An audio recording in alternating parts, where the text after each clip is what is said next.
में भी उन्होंने कहा था, इसी बार एलओपी बनने का पहला भाषण था कि हम जातिगत जनगणना कराएंगे, जिसकी जितनी भागीदारी है उसको हम उतनी हिस्सेदारी देंगे, और हार के जैसे फर्जी जाति सर्वेक्षण नहीं। और वो लड़ाई जीत हार की होड़ में नरेंद्र मोदी हो सकते हैं, यह जीत किसी की नहीं है, जीत सामाजिक न्याय के लोगों की है, जिसकी लड़ाई राहुल गांधी ने लड़ी।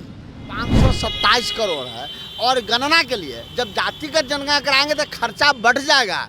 तो क्या सरकार इसके लिए कोई टाइम फ्रेम रखा है, इसके लिए बजट का आवंटन किया है? ये सवाल मेरा आज भी है। कांग्रेस के मुख्य प्रवक्ता राजेश राठौर हमारे साथ हैं।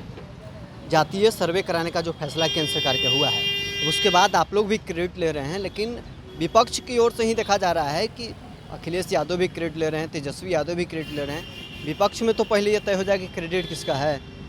राहुल गांधी जी कोई काम क्रेडिट के लिए नहीं करते हैं। राहुल गांधी हर काम राष्ट्रहित जनहित के लिए करते हैं। राहुल गांधी वर्षों से जातिगत जनगणना की लड़ाई सड़क से लेकर संसद तक लड़ा, जिसके कारण आप देखें कि वो 4,500 किलोमीटर की पैदल यात्रा कन्याकुमारी से कश्मीर तक की, लगभग 6,000 किलोमीटर यात्रा पूरब से लेकर पश्चिम तक की, और सदन में भी उन्होंने कहा था, इसी बार एलओपी बनने के बाद पहला भाषण था कि हम जातिगत जनगणना कराएंगे, जिसकी जितनी भागीदारी है उसको हम उतनी हिस्सेदारी देंगे, और इसी सदन में हम वो बिल लाएंगे। अगर ये प्रधानमंत्री नहीं करेंगे तो दूसरे प्रधानमंत्री से कराएंगे। और इस बिहार में भी आपने देखा, इस साल राहुल गांधी जी 3 बार आ चुके हैं, कोई राजनीतिक सभा करने नहीं आए।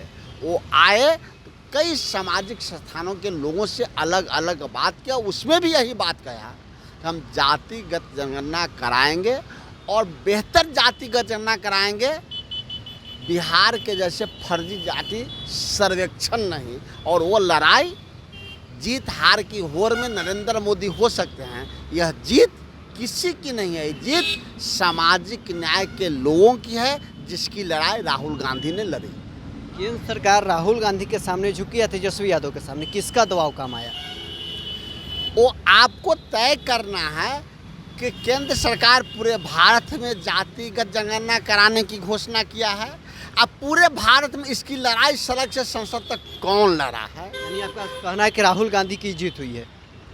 मैंने क्या कहा कि सामाजिक न्याय की लड़ाई देश भर में राहुल गांधी सड़क से संसद तक, बिहार तक लड़ रहे हैं मजबूरन।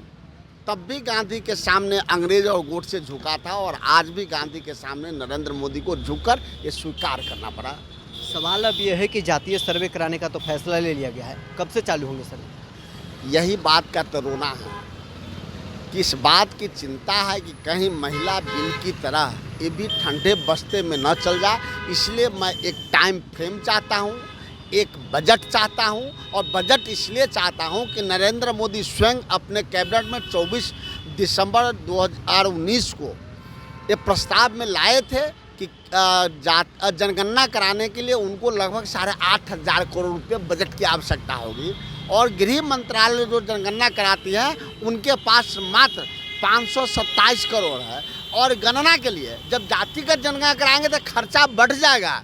तो क्या सरकार इसके लिए कोई टाइम फ्रेम रखा है, इसके लिए बजट का आवंटन किया है? ये सवाल मेरा आज भी है।